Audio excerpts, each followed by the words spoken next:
नमस्कार जय जगन्नाथ शुभ सकाळ। आज 5 अगस्ट मंगलवार आपणक पई नै आसीछि आज दिनर 20टी गुरुत्वपूर्ण खबर। तेणु अनुरोध भिडियोटी को स्किप करंतु नाही, शेष पर्यंत देखंतु जहा आज दिनर मुख्य खबर रो अपडेट पाई जिवे। ता पूर्वरु चैनल रे नुवा थिले चैनल को सब्सक्राइब करी पाखरे थिबा बेल आइकन को प्रेस करि नियंतु। प्रतिदिनर गुरुत्वपूर्ण खबर सर्वप्रथमे जानिबा पई आसंतु संपूर्ण खबर पर नजर पकाइबा। आजिर प्रथम खबर प्रबल वर्षा झड़ वर्षा नै येलो वार्निंग जारी कला पाणीपाग विभाग। एक मौसुमी अवपात बंगोपसागर उत्तर पूर्वाड़ को गति करुथिबारु एई पाग पूर्वानुमान करा जायछि। एहार प्रभाव रे आज उत्तर ओडिशार केतेक अंचल रे एवं दक्षिण ओडिशार एक किंबा दुईटी स्थान रे हल्कारू मध्यम धरणर वर्षा घड़घड़ी हेबार संभावना रहिछि। बालेश्वर, भद्रक, जाजपुर, केन्द्रापड़ा, कटक, जगतसिंहपुर, सुंदरगढ़, झारसुगुड़ा, बरगढ़, संबलपुर, देवगढ़, अनुगुल, ढेंकानाल, केन्दुझर, मयूरभंज, पुरी, खोर्धा, नयागढ़, गंजाम और गजपति जिले में घड़घड़ी सह 30 ରୁ 40 किलोमीटर बेगरे झड़ाबोला पवन और बिजुली हेबार संभावना मध्य रहिछि। परवर्ती खबर पर नजर पकाइबा। एफएम छात्री जली जिबा घटना रे बड़ खुलासा। निजे पेट्रोल आनिथिले पीड़िता। पाख पेट्रोल पंप को साइकेल रे जाई निजे पेट्रोल आनिथिले छात्री।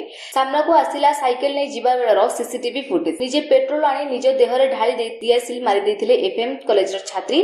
अवश्य एई घटना रे तांको सहायता करिथिबा नै पुलिस सेई कॉलेज रो 2 जन को गिरफ्त करिछि। किंतु पेट्रोल को नै जे सस्पेंस थिला एबे ता ऊपर परदा उठिछि। मृत छात्री जनक निजे पेट्रोल आनी निज देह रे निया लगाइथिबा घटना एक प्रकार स्पष्ट होईछि। परवर्ती खबर देखिबा। 7 तारिख रे पुरी बंद राखरा। आसंता 7 तारिख रे पुरी बंद राखरा। बळंगा नाबालिकांकु न्याय देबारे बीजेडी 7 तारिख गुरुवार दिन पुरी बंद राखरा दैछि। 7 तारिख सकाळ 6 ठारू दिन 12टा जाय पुरी जिल्ला रे बीजेडी पक्षरु हड़ताल हेबो। एपरिकि दुकान बाजार सह गाड़ी चलाचल बंद करबाकू बीजेडी पक्षरु कुहा जायछि। अन्य पक्षे बळंगा पीड़ितांकर मृत्यु एबे भी रहस्य घेरारे रहितबा बीजेडी पक्षरु अभियोग करा जायछि। अन्य पक्षे राज्य सरकार जानि सुनी अभियुक्तंकु चिन्हट करू नथिबा बीजेडी पक्षरु अभियोग करा जायछि। पीड़ितांक बापांक उपरे की चाप पड़िला जे मत बदलाइले बोली बीजेडी प्रश्न करिछि। हेले एही संक्रांत रे भाजपा पक्षरु कोनोसी प्रतिक्रिया मिलि पारि नाही। परवर्ती खबर पर नजर पकाइबा। लक्षपति दीदी एबे हेबे कोटिपति। उपमुख्यमंत्री प्रभाती परिडांकर सुभद्रा हिताधिकारीଙ୍କ सहित कथा हेउछन्ती।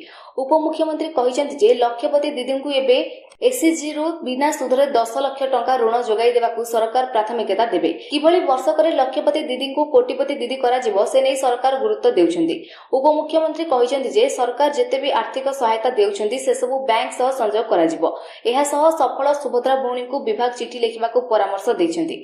सुभद्रा टंका रे कोन करिसन्ती से नै चिठी लेखिबाकू कुआ जायछि। सफल बिजनेस मॉडल को वेबसाइट रे स्थानांतरित करा जिवो बोली कुआ जायछि। परवर्ती खबर पर नजर पकाइबा। ओडिसा रे भी घरोई कंपनी रे राति रे काम करि परिबे महिला। एनिकी नाइट शिफ्ट करिबे महिला। ओडिसा रे थिबा घरोई कंपनी रे एनिकी राति रे काम करिबे महिला। ओडिसा रे थिबा कारखाना और अन्य व्यावसायिक प्रतिष्ठान रे महिला माने राति रे काम करि परिबे। मात्र एथिपई सेमानक ठारू लिखित सहमति पत्र नेबा बाध्यतामूलक करा जायछि। श्रम विभाग पक्षरु एनै एक विज्ञप्ति प्रकाश पाइथिबा बेले राति रे काम करिबा नै विभिन्न शर्तावली रखा जायछि। परवर्ती खबर देखिबा। एफएम छात्री जଳି जिबा घटना। देह रे निया लगाइबारे सहयोग करथिबा 2 छात्र गिरफ। बहु चर्चित बालेश्वर एफएम कॉलेज छात्री आत्महत्या घटना। छात्रीक आत्महत्यार 23 दिन परे हेला कार्यानुष्ठान।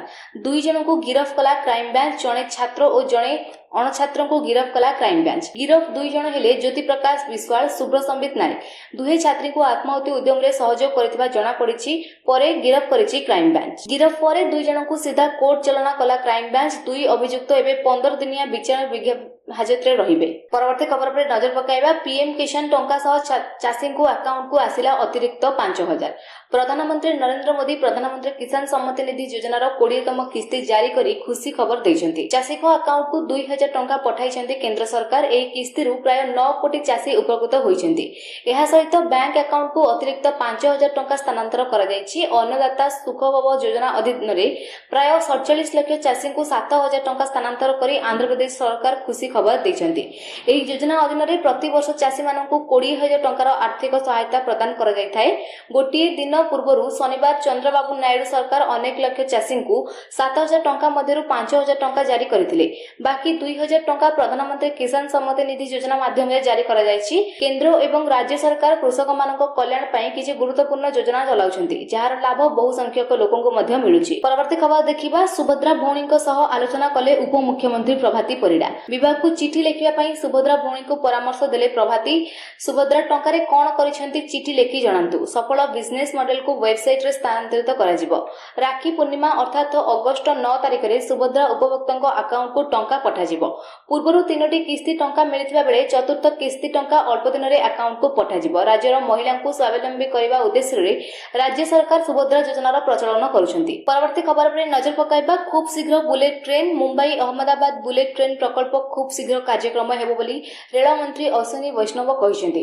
ମୁମ୍ବାଇର ବିକେଶରୁ ଆରମ୍ଭ ହୋଇ ଗୁଜରାଟର ଭାପି, ସୁରାଟ, ଆନନ୍ଦ ବୋଦଦ୍ୱାର ଦେଇ ତାହା ଅହମ୍ମଦାବାଦରେ ପହଞ୍ଚିବ। ଘଣ୍ଟା ପ୍ରତି 320 କିଲୋମିଟର ବେଗରେ ଟ୍ରେନ୍ଟି ଯାତ୍ରା କରିବ। ଏହି ପ୍ରକଳ୍ପରେ 508 କିଲୋମିଟର ସ୍ୱତନ୍ତ୍ର ରେଳପଥ ନିର୍ମାଣ କରାଯାଇଛି।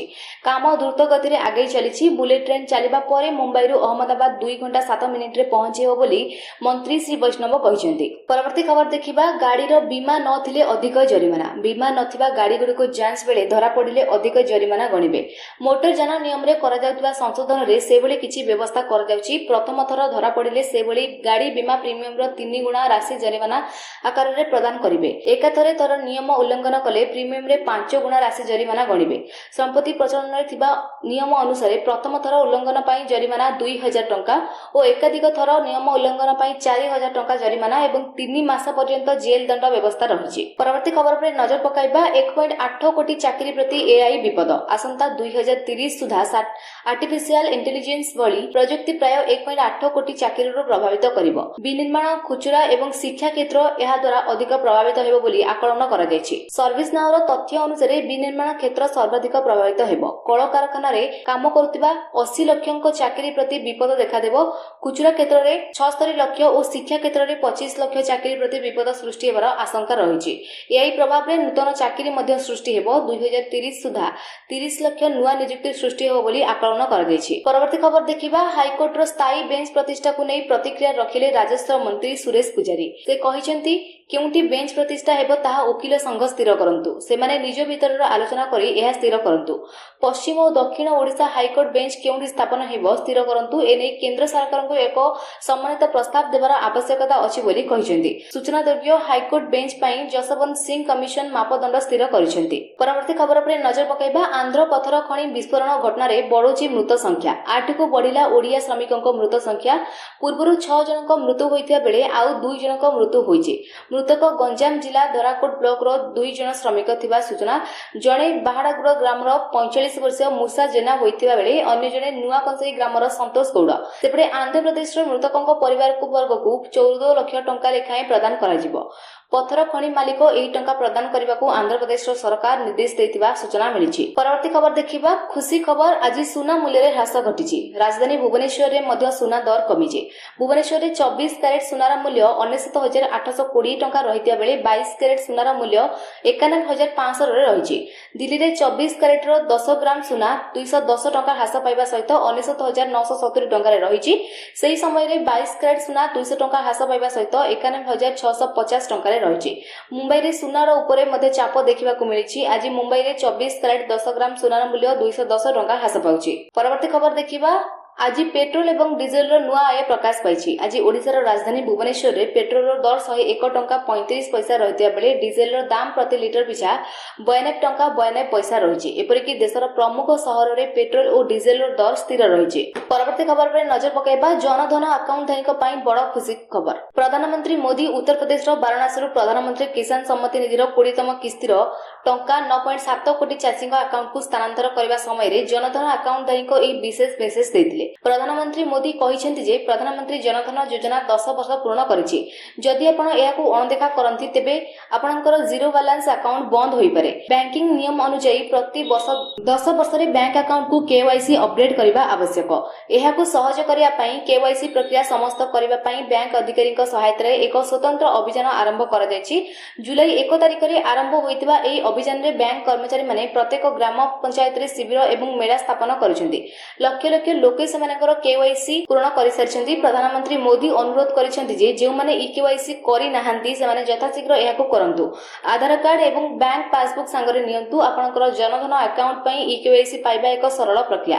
ଆପଣ ଶିବିର କିମ୍ବା ଆପଣଙ୍କର ବ୍ୟାଙ୍କ ଖାତାକୁ ଯାଇପାରିବେ। ପରବର୍ତ୍ତୀ ଖବର ଉପରେ ନଜର ପକାଇବା। ଟ୍ରେନରେ ତକିଆ ଚାଦର ଚୋରାଉଥିଲେ ସାବଧାନ। ରେଳବାଇ ସମ୍ପତ୍ତି ଅଧିନିୟମ 1966 ଅନୁଯାୟୀ କାର୍ଯ୍ୟାନୁଷ୍ଠାନ ନିଆଯାଇପାରେ। ପ୍ରଥମ ଥର ପାଇଁ ଧରାପଡ଼ିଲେ 1 ବର୍ଷ ପର୍ଯ୍ୟନ୍ତ ଜେଲ୍ କିମ୍ବା 1000 ଟଙ୍କା ପର୍ଯ୍ୟନ୍ତ ଜରିମାନା ହୋଇପାରେ। ଗୁରୁତ୍ୱପୂର୍ଣ୍ଣ ମାମଲାରେ ଅର୍ଥାତ୍ ଏକାଧିକ ଥର ଏହି ଅପରାଧ ଦୋହରାଇଲେ 5 ବର୍ଷ ପର୍ଯ୍ୟନ୍ତ ଜେଲ୍ ଏବଂ ଜରିମାନା ଉଭୟ ହୋଇପାରେ। ରେଳବାଇର ନିୟମ ଅନୁସାରେ ଚୋରି ସାମଗ୍ରୀ ସହିତ ଧରାପଡ଼ିଲେ ରେଳବାଇ ପୋଲିସ କିମ୍ବା ରେଳବାଇ ସୁରକ୍ଷା ବାହିନୀ ଯାତ୍ରୀଙ୍କ ବିରୋଧରେ କାର୍ଯ୍ୟାନୁଷ୍ଠାନ ନେଇପାରନ୍ତି। ତେଣୁ ଯାତ୍ରୀମାନଙ୍କୁ ପରାମର୍ଶ ଦିଆଯାଇଛି କି ଯାତ୍ରା ସମୟରେ ମିଳୁଥିବା ସାମଗ୍ରୀକୁ ନିଜ ସିଟ୍ ଉପରେ ଛାଡ଼ି ଦିଅନ୍ତୁ କିମ୍ବା ଆଟେଣ୍ଡାଣ୍ଟଙ୍କୁ ଫେରାଇ ଦିଅନ୍ତୁ। ପରବର୍ତ୍ତୀ ଖବର ଉପରେ ନଜର ପକାଇବା। ହଷ୍ଟେଲରେ ରହୁଥିବା ସ୍କୁଲ ଛାତ୍ରଛାତ୍ରୀଙ୍କୁ ମିଳିଲା ଡିଜିଟାଲ ହେଲ୍ଥ କାର୍ଡ। ଛାତ୍ରଛାତ୍ରୀଙ୍କ ସ୍ୱାସ୍ଥ୍ୟର ଯତ୍ନ ନେବେ ସରକାର। ଡିଜିଟାଲ ହେଲ୍ଥ କାର୍ଡ ମାଧ୍ୟମରେ ଜାଣି ହେବ ଛାତ୍ରଛାତ୍ରୀଙ୍କ ସ୍ୱାସ୍ଥ୍ୟ ଅବସ୍ଥା। ସ୍କୁଲ ଓ ଗଣଶିକ୍ଷା ବିଭାଗ ଏନେଇ ସୂଚନା କରୁଥିବା ମନ୍ତ୍ରୀ ନିତ୍ୟାନନ୍ଦ ଗଣ୍ଡ ସୂଚନା ଦେଇଛନ୍ତି। ପରବର୍ତ୍ତୀ ଖବର ଉପରେ ନଜର ପକାଇବା। କେନିଂଟନର ଓଭାଲ ଟେଷ୍ଟରେ ଭାରତୀୟ ଐତିହାସିକ ବିଜୟ ହାସଲ କରିଛି। ଏକ ରୋମାଞ୍ଚକର ମ୍ୟାଚରେ ଭାରତ ଇଂଲଣ୍ଡକୁ 6 ରନରେ ପରାସ୍ତ କରିଛି। ଏହା ସହିତ 5 ଟିକିଆ ସିରିଜ୍ 2-2ରେ ଡ୍ର ହୋଇଛି। କାଲି ଥିଲା ମ୍ୟାଚର ପଞ୍ଚମ ତଥା ଶେଷ ଦିନ। ଶେଷ ଦିନରେ ବିଜୟ ପାଇଁ ଇଂଲଣ୍ଡ 35 ରନ୍ ଆବଶ୍ୟକ କରିଥିବା ବେଳେ ଭାରତ 4ଟି ୱିକେଟ୍ ଆବଶ୍ୟକ କରୁଥିଲା। କିନ୍ତୁ ଭାରତୀୟ ବୋଲରମାନେ ଚମତ୍କାର ବୋଲିଂର ପ୍ରଦର୍ଶନ କରି ଇଂଲଣ୍ଡର ଅବଶିଷ୍ଟ 4ଟି ୱିକେଟ୍ ଖସାଇବାରେ ସକ୍ଷମ ହୋଇଥିଲେ। ଭାରତ ପକ୍ଷରୁ ସିରାଜ 5ଟି ଓ ପ୍ରସିଦ୍ଧ କ୍ରିଷ୍ଣା 4ଟି ୱିକେଟ୍ ନେଇଥିଲେ। ଆଜିର ଖବର ଆପଣମାନଙ୍କୁ ଭଲ ଲାଗିଥିଲେ ଲାଇକ୍ ସେୟାର କରିନେବେ ଏବଂ ଚ୍ୟାନେଲକୁ ସବସ୍କ୍ରାଇବ ମଧ୍ୟ କରିନେବେ। ଏହା ସହିତ ଆପଣମାନେ କେଉଁ ଜିଲ୍ଲାରୁ ଆମର ଖବର ଦେଖୁଛନ୍ତି ନିଶ୍ଚୟ କମେଣ୍ଟ ମାଧ୍ୟମରେ ଜଣାଇବେ। ରହୁଛି, ଧନ୍ୟବାଦ।